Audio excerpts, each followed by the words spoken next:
Good morning. Thank you all for coming. I'm Senator Lindsay Port. I represent Senate District 55 in Burnsville and Savage, and I am the chair of the Senate Housing and Homelessness Prevention Committee. Housing is a foundation on which we all build our lives.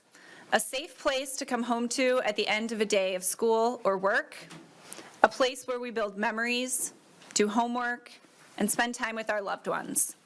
Homes are where we care for our children and our parents, where we rest and heal, where we dream and plan. Without stable housing, everything else can fall apart. As we are poised to make the largest investment in housing in state history, we're facing a crisis point right now. During the pandemic, emergency rental assistance kept people in their homes during challenging times. These programs have ended, but the gap between wages and the cost of housing has not closed, and too many Minnesotans cannot afford their homes. 25% of Minnesotans are paying at least 30% of their income for housing, and 22% of all renter households in Minnesota are paying 50% or more of their income. That's over 130,000 households. These numbers are unsustainable, and we have an opportunity to help close the gap. This week, Chair Howard and I have both passed a bill out of our committee for $50 million in emergency rental assistance through the Family Homelessness Prevention and Assistance Program. Senate File 1367 and House File 1440 would help to ensure that Minnesotans can stay in their homes while we are also doing the work to build more supply, close the homeownership gap, and end child homelessness. These funds are needed now, and we appreciate the support from our leadership to move these bills quickly through finance and to the floor. We have a bold agenda, and emergency rental assistance is one piece of the puzzle to make sure that we go big so Minnesotans can go home. I'd like to welcome Chair Howard. Good morning. My name is Mike Howard, and I'm chair of the Housing Committee in the House. Housing is foundational. It's where we begin our morning, it's where we lay our head at night. But this foundation for our health, for our success, for our families' prosperity is out of reach and at risk for an increasingly number of Minnesotans. As Chair Port mentioned, over 500,000 Minnesotans are paying more for their housing than they can afford. Family homelessness is up over 200% over the last year. So evictions are skyrocketing to pre-pandemic levels, all while the collateral consequences mount for Minnesotans, for our state. At the same time, our state government simply has not made housing a priority. If our entire state general fund budget was a gallon jug of water, we would spend less than a tablespoon on housing. That is simply not going to cut it.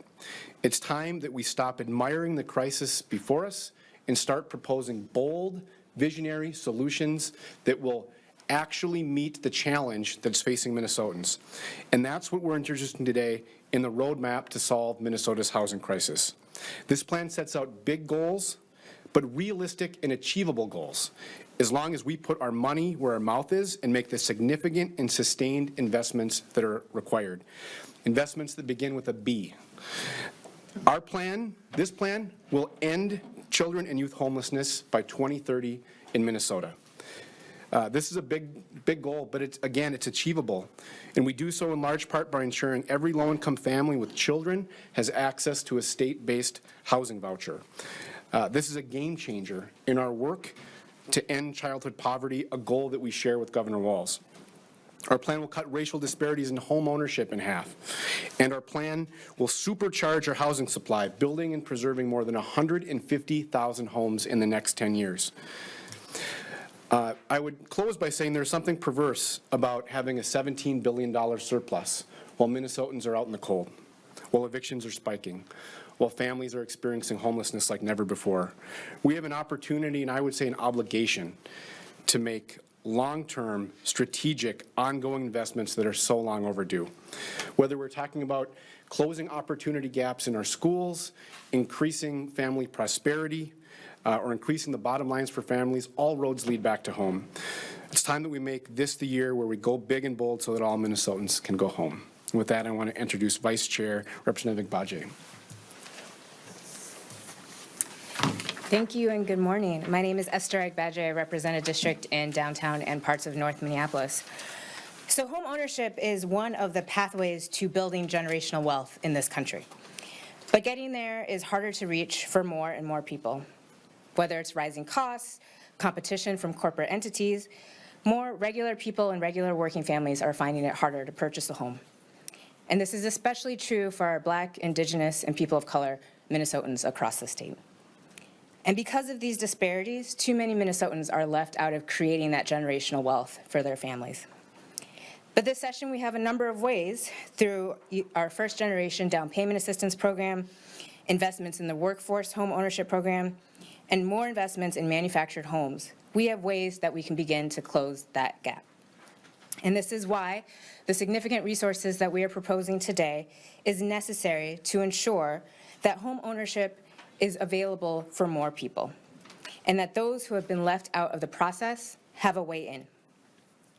And that is why we are unapologetic about the fact that some of our programs focus on ensuring that our Black and brown Minnesotans are the ones to receive that assistance and that investment. And so I look forward to future questions about that, but we're very excited to make sure that we are doing our part to rectify the harms that have been done in Minnesota. Thank you. And with that, I'll bring up Maeve Olson.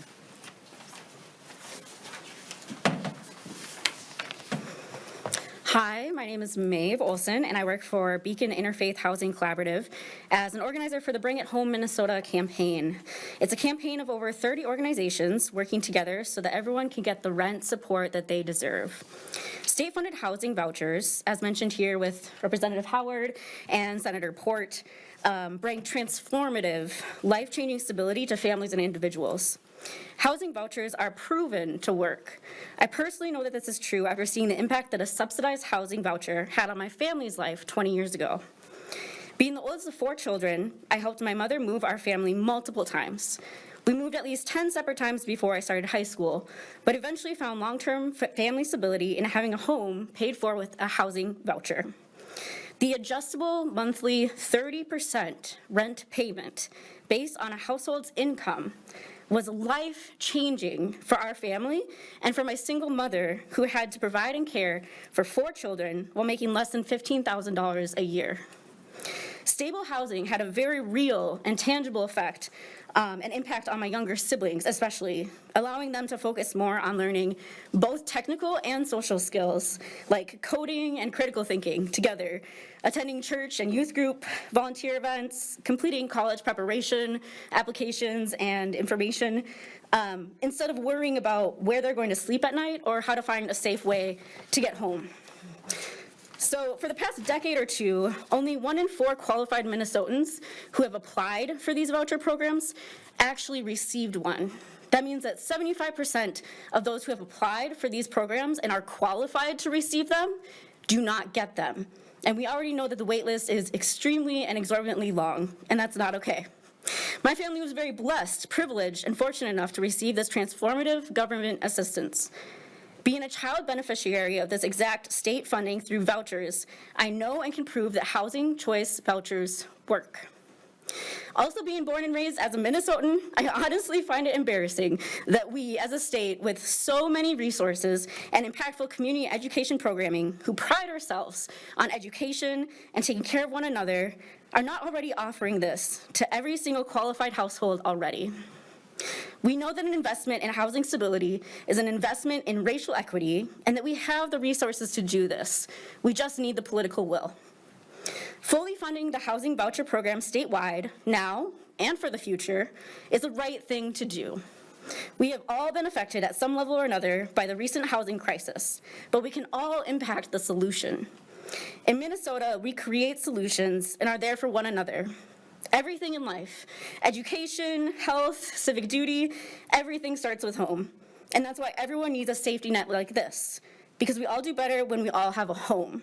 It's time to bring it home, Minnesota. And with that, I want to welcome Heather.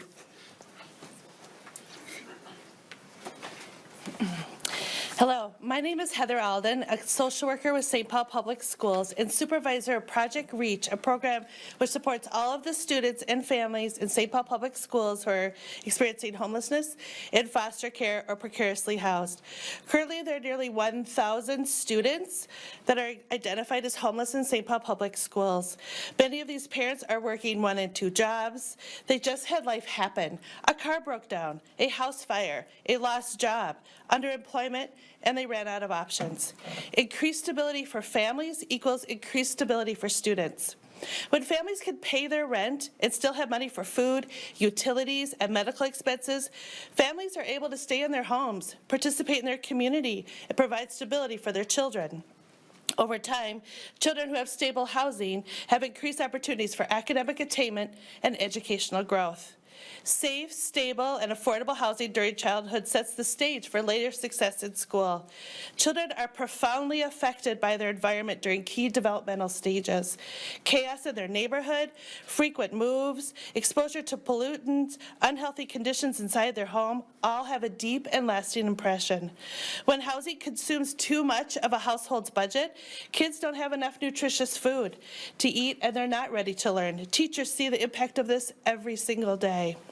Rental assistance would allow families to have an option to provide housing stability for their children, which increases academic success and decreases incidents where children are falling through the cracks. Rental assistance would ensure that all Minnesota children have a safe and secure place to sleep and give them the stability they need to succeed in school. Rental assistance could help reduce racial inequities and the shameful housing disparities that hold back our Black, Brown, and Indigenous communities throughout our state. Rental assistance could help communities strengthen by making sure their families can participate in their community and their children can succeed, which will help Minnesotans thrive for generations to come. For those who have lived in poverty and experienced homelessness in their lifetime, this is a trauma. This remains in one's story always. That is never an experience a parent would want to repeat for their child. For those who experience homelessness, they know the stress of not having a place to stay, food to eat, fear of safety, lack of access to medical care, and educational stability. The opportunity for a statewide rental assistance opportunity for low-income residents can create an opportunity to forgo that happening to many in Minnesota. This is an opportunity to rewrite the narrative for those who yearn to house themselves and their children safely. Thank you. I now welcome Dr. O'Brien. Thank you for having me. So I'm Dr. Janna Gerwirtz-O'Brien. I'm a pediatrician and an adolescent medicine physician. I also work at a local youth shelter, and I provide care to youth and young families experiencing homelessness. I am on the executive board of the Minnesota chapter of the American Academy of Pediatrics, and then I also lead a lab focusing on the intersection between housing and health. So that's what I'm here to talk about today, and quite frankly, I'm here for the kids and families. On behalf of the Minnesota chapter of the American Academy of Pediatrics, representing more than 1,000 pediatricians throughout the state, we are calling on legislative leaders to set generous housing and bonding budget targets so we can end child and youth homelessness, close the gross and desperate racial gaps in housing, and build more homes, because that's what we need, and housing is health. As a pediatrician for children and families experiencing homelessness, I've witnessed firsthand the critical mental and physical health needs of this population, and the life-changing, and in some cases life-saving, impact that housing can have on health. The facts are staggering. 1 in 20 high school students experience homelessness every year in Minnesota, and I see this all the time in my clinic. I'm going to share one story with a young person's permission of a youth that I met when I was working at a school-based health clinic. He came in over and over again with asthma attacks, and he kept not having his albuterol. He's like, I just lost my inhaler. Finally, it took 3 or 4 visits. We're getting to know each other. And he shares that he's been moving from home to home to home, doubling up and sometimes staying on the street with his parent. So the two of them are looking for a place to stay. Of course, his asthma is not well controlled. Of course he's having trouble breathing. He's staying on the street. He's staying in places where there's lots of smoke exposure.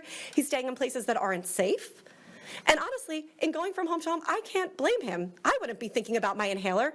I'd be worried about where I was staying and where I was going to leave my head at night, and where my siblings and where my parent would too. Luckily, there's a good end to this story, which is that he got connected with housing. And fortunately, over the subsequent 2 years in that program, I got to know him. He started to thrive academically. his mental health improved, and not surprisingly, his asthma improved too, right? Because housing is health. He is not alone. We could fill 20 buses with 11th graders in Minnesota who've been homeless with or without a family member by their side, and we can fill even more with young people who are living with their families. So this is a huge issue for health, a health issue in Minnesota. A disproportionate of youth experiencing homelessness are BIPOC. A disproportionate of youth experiencing homelessness are LGBTQ youth. And we know that young people who've been living on the margins and experiencing oppression and discrimination throughout their lives experience poor health outcomes to begin with because of that oppression and marginalization. The experiences of homelessness only compounds and exacerbates those disparities. So the time to act is now. We need to build sustainable housing solutions, and with your support and leadership, we can ensure that all children, youth, and families have a safe, stable, and healthy place to lay their head at night. So the Minnesota AP stands in strong support of setting generous housing and bonding budget targets. We can end youth and family homelessness today. In the next 10 to 20 years, this is the first step. We can close the racial gaps in housing that I see every day in my practice, and we need to build more homes, or else we won't be able to do it. An investment in housing is an investment in health, so thanks for this investment. I'm going to welcome Assistant Majority Leader Murphy. Where are you? I'm right here. Yes, there you are. You are a hard act to follow. I'll stand in your spot. My name is Erin Murphy. I serve in the Minnesota Senate. I'm a registered nurse and assistant leader in the Minnesota Senate.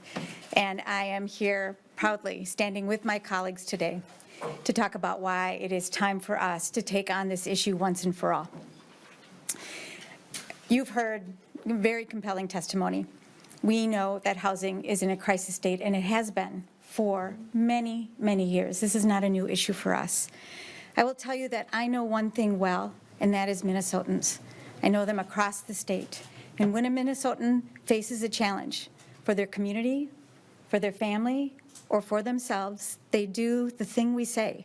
They roll up their sleeves, and they get to work, and they solve that problem.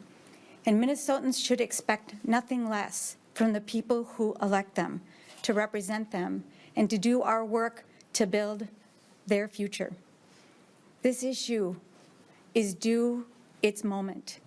Minnesotans sent us here to solve the chronic problems that we face, and right now we are facing a once-in-a-generation moment to meet this problem and solve it for the people of Minnesota. I want to do that with Senator Port, with Representative Howard, and with everybody who has spoken here. It's time for us to go big so people can go home. Thank you. Good morning. I'm House Majority Leader Jamie Long, and I don't think it is any exaggeration, as you've heard up here today, that we are in an affordable housing crisis in the state of Minnesota, and that the crisis has only gotten worse over time. We have over 500,000 residents in Minnesota who can't afford their rent because they are paying more than 30% of their household income in rent. That's not a state that any of us want to live in, and that's not a state that we have to live in, because we have the ability, we have the resources to step up and make a historic difference in affordable housing in our state. We've heard today that affordable housing is about economic opportunity. It's about establishing, as Representative Agbaje said, building wealth when you are able to own a home, having the opportunity to get a job when you are in stable housing. It's about education. It's about making sure that we have children who can go to school who aren't homeless. We know that kids who are homeless don't learn well. We know that kids who are unstable aren't able to focus on their homework. And we know that affordable housing is about health care, and that if you aren't able to have a stable home, if you are homeless, then you are going to have worse health outcomes.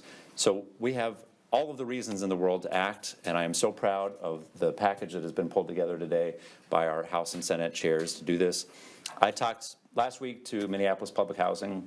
They mentioned that the wait list for getting rental assistance, if a spot opened up today, you would have to have been on the list about 20 years ago to be able to get access to rental assistance in Minnesota. We know that that isn't right. We have to be able to provide the help that folks need to be able to afford their rents. We have 75% of folks who want rental assistance aren't able to get it right now in Minnesota. So that's one part of this package. We're also going to be moving another part of this package tomorrow on the House floor. Representative Heather Keeler was here earlier, and will be taking up her package on homelessness. So we have a lot of work to do, and we'll be starting this week in the Minnesota House. And with that, we'll open it up for questions. Yes, that's what I want. Can you go through a little bit about the planks of the package and maybe some of the dollar amounts you guys think should be devoted to each of them? And then the second part is, how much of it will be kind of surplus money that you're spending now, and how much might be ongoing? Do you have any ongoing funding sources, for instance? We sure do, yes. Mike and I can take this. Overall, what we're proposing is a $3 billion package. $1 billion in investments through housing infrastructure bonds and GO bonds to build supply. $1 billion in one-time money to address the housing challenges across the spectrum. That's from preventing homelessness through emergency rental assistance, closing the homeownership gap, investments in manufactured housing, things, it sort of spreads across programs there. And then $1 billion in ongoing structural investments so that we can carry our vision through to really build a state that prioritizes housing. And that, as we've been talking about, our plan is to end child homelessness, which will mean that we need to stand up a state-based rental assistance program for families with children. How much is that? Yeah. And then maybe if you could translate it into either units or families, or how many people you think might be able to get a voucher with that investment. So what we're proposing on the state-based voucher is to ensure that every family at 30% AMI or below with a minor child receives a state-based housing voucher. That's about 40,000 families across the state, and that would cost roughly $300 to $350 million per year. And just on that point, when we do this, this will be the most transformational thing we've done to end childhood poverty in the state's history. If every single low-income family has access to housing stability, the ripple benefits are really tough to quantify. So if we're looking at $1 million annual, or going forward every couple of years, so $1 billion, 350 of that is rent assistance. What are the other pieces that make up that $1 billion that we're spending every couple of years? Yeah, so a big part of that we're talking about is continued down payment assistance. We have a shameful home ownership gap in this state between Black families and white families. And so our first generation home buyer program, but also other targeted programs that help to educate, get you credit worthy, all of those pieces go into that. It's a thing that we have underfunded for decades. And as we are talking about investing $1 billion into supply, which we desperately need, we need to make sure people are ready to be able to step into those homes. So that's another one of the big pieces of it. Would you envision some of the other housing agencies sharing their waiting list with the state, or would the state create its own application process and waiting list? Part of the plan is the notion that right now 1 in 4 that do qualify, there's 1 in 4 that qualify for a Section 8 that get the voucher. So those folks, this would be for folks that qualify but aren't getting it. So, and the administration will be from our public housing authorities that are already administering Section 8. And that's intentional so that we can make sure that Section 8 works well in coordination with this. Do you have the votes necessary to pass the $1 billion in bonds related to housing and infrastructure? So for housing infrastructure bonds, that does require just a straight up and down vote, different than general obligation bonds. Although I will say in the past, housing infrastructure bonds has been bipartisan because we face statewide housing challenges all across the state. And housing infrastructure bonds has been an incredible tool to help build housing that, but for that investment, would not be built. Especially in greater Minnesota, the private market is broken. Housing that meets the needs of those communities is not being built and will not be built without public investment. And so I would hope that we could have bipartisan support.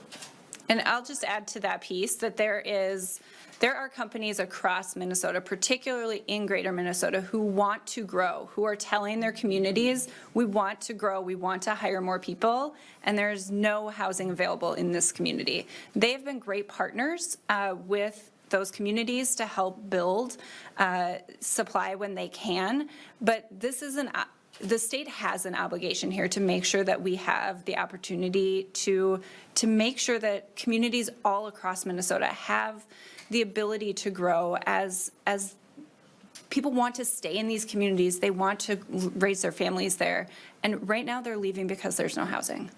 How much of those bonds, it says that you are using, you do want to use some general obligation bonds, so how much of that billion would be in general obligation? It's $750 million in housing infrastructure bonds and $250 in general obligation bonds, I think, and that is particularly because Public Housing Authority uses those GO bonds. So that's why it's split that way. The Walz administration has proposed a much smaller version of rent assistance. How are you talking with them about this idea right now, and what do you think that negotiation might look like in the end? We have had continued conversations and a really good partnership with the administration, share values. As we mentioned, one of the governor's main policy planks is to end childhood poverty. I would argue you cannot end childhood poverty unless you end childhood homelessness. And I think this proposal is the boldest and most necessary to do it. We've worked with them in sort of crafting the policy behind it, and that's been a really productive process. And so, but it does require a greater permanent ongoing investment. And we think that where there is a gap between the governor's budget and hopefully what the House and Senate budgets look like. I think we can take one more question. The Senate has, we have floor. Is there some rumbling about a possible constitutional amendment to do affordable housing or to do housing support? Yeah, there's ongoing conversations about that, and sort of an outside group is working on that, and Mike and I are in conversations with them. I think the thing that we all agree with is there needs to be dedicated funding for housing. This is a long-term investment that we have to continue to make. As Mike said, that 1 tablespoon out of a gallon of water in our budget is not meeting the needs of Minnesotans. We need to invest more. So we are open to dedicated revenue source. We're open to ongoing spending in the budget. But at this point, we kind of believe that all options need to be on the table. This is a crisis Minnesotans are asking us to help with and to invest in, and we have that obligation. Thank you all for coming. Thank you.